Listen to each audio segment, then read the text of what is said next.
Welcome to the deep dive. This week, we're really getting stuck into a Serie A weekend, April 27th and 28th, that, well, it definitely lived up to the hype. Oh, absolutely. A lot of drama. Yeah, we've looked at the reports from every single match played, and our mission really is to pull out those key moments, understand what's really going on behind the scores, especially, the surprises, the shifts in momentum. It's such a critical point in the season. Exactly. It's one of those weekends that highlights just how unpredictable Serie A can be.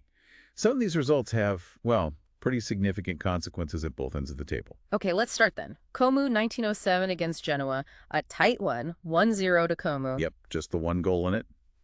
Gabriel Strafezza. Right, Strafetz in the 59th minute. Now, the reports are saying Coma's defense was the real story here, even though it was just 1-0. What made them so solid? Well, it seems like they set up with a really disciplined low block. Sitting deep, keeping things compact, made it very hard for Genoa to find space. So, denying those central areas. Exactly. Alessandro Zanoli and Vitor Carvalho, they were mentioned as being particularly key. They just squeezed the life out of Genoa's attack in that final third, forced them wide into long shots.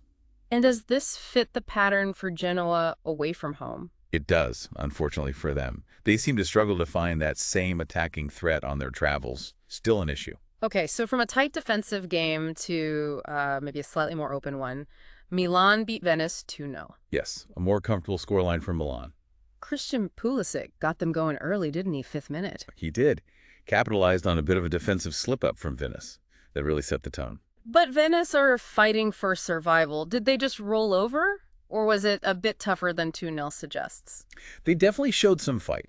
You have Yeah. to give them credit for that. I mean, they had a goal chalked off, missed a couple of decent chances, could have gotten interesting.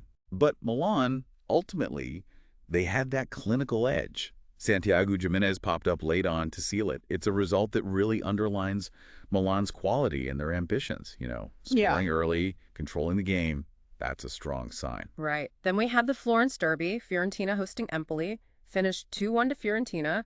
Sounds like it was a proper battle. Oh, it absolutely was. Real derby intensity. Fiorentina got the lead from a set piece, actually. Looked well rehearsed. Smart. But Empoli didn't crumble. They fought back, got the equalizer, set up a really tense second half. So it was anyone's game for a while. Pretty much. Oh. Fiorentina grabbed a late winner, though, which is huge for them. Keeps their hopes of finishing in the top half alive and kicking. And for Empoli, more pressure. Definitely. Every point drop now really ramps up the pressure in that relegation scrap. It's getting tight down there. Okay, now for the result that probably made the biggest waves. Roma winning 1-0 at Right. Inter. Yeah. Wow. That's the big one from the weekend, isn't it? At the San Siro, too. Matias Soulé with the goal in the 22nd minute. Just feels like a massive upset. Has this thrown a wrench in Inter's plans? You'd have to say so. Yeah. A potential spanner in the works, for sure. It's interesting. Inter actually scored early doors, but it was ruled out. Offside for Tessie. Ah, okay. So fine margins. Very fine margins. And they lost Benjamin Pavard to injury as well, which couldn't have helped their defensive setup. Right. But let's not take anything away from Roma. Sounds like they earned it. Absolutely not. Reports are highlighting Isles Filar, the Roma keeper, made some vital saves, really commanded his area. He was crucial. And this run they're on under Ranieri, it's quite something. He really is. That's 18 games unbeaten now. Incredible consistency. And that kind of form, well, it could genuinely impact Inter's title challenge as we head into the final stretch. A huge win for Roma. Okay, meanwhile, over in Turin, Juventus got the job done against Monza 2-0. Yep. A solid home win for Juve. Nicolas Gonzalez early, then Randall Colomwani around the half-hour mark. Sounds straightforward, but they had a bit of adversity, didn't they? Red card. They did, yeah. Keenan Yildiz got sent off just before halftime. So they played the whole second half with 10 men. And still won 2-0. Impressive. It is. Shows good game management, defensive organization. They didn't panic, saw it out professionally. Tough day for Monza, though, stuck down at the bottom. Another setback for them, yeah. Well, for Juventus, it's another step towards locking down that top four finish. Right. Important points. Right. Let's move to Bergamo. Atalanta and Lecce shared the points. 1-1. A hard-fought draw, this one. Lecce actually took the lead. Oh, really? Yeah, Jesper Karlsson scored a penalty about 29 minutes in. So Atalanta had to chase the game. They did. They dominated possession, as you'd kind of expect from Atalanta at home, but struggled to break Lecce down initially. They did get level eventually, another penalty, Matej Retegui this time, midway through the second half. But couldn't find a winner. Must be frustrating for them. You think so? All that ball, but not enough cutting edge maybe. On the flip side, you have to praise Lecce. Showed real grit, defensive resilience to take a point away from home. That's huge for their survival fight. And for Atalanta, a missed opportunity in the Champions League And race. definitely feels like 2 points dropped for them, especially at home. That race is so tight. Okay, now Napoli. They seemed to lay down a marker, didn't they? A 2-0 win against Torino. Oh, absolutely. A commanding performance at the Stadio Diego Armando Maradona. Scott McTominay, bit of a surprise hero with both goals. Maybe slightly surprising, but he took them brilliantly. First one early, 7th minute, then another just before the break. Great assists from Anguissa and Politano too. Team effort. And the significance, this puts them top. Top of Serie A. Hmm? 3 points clear of Inter now. That's massive. Wow. And Torino didn't offer much. Literally nothing on target. Not a single shot.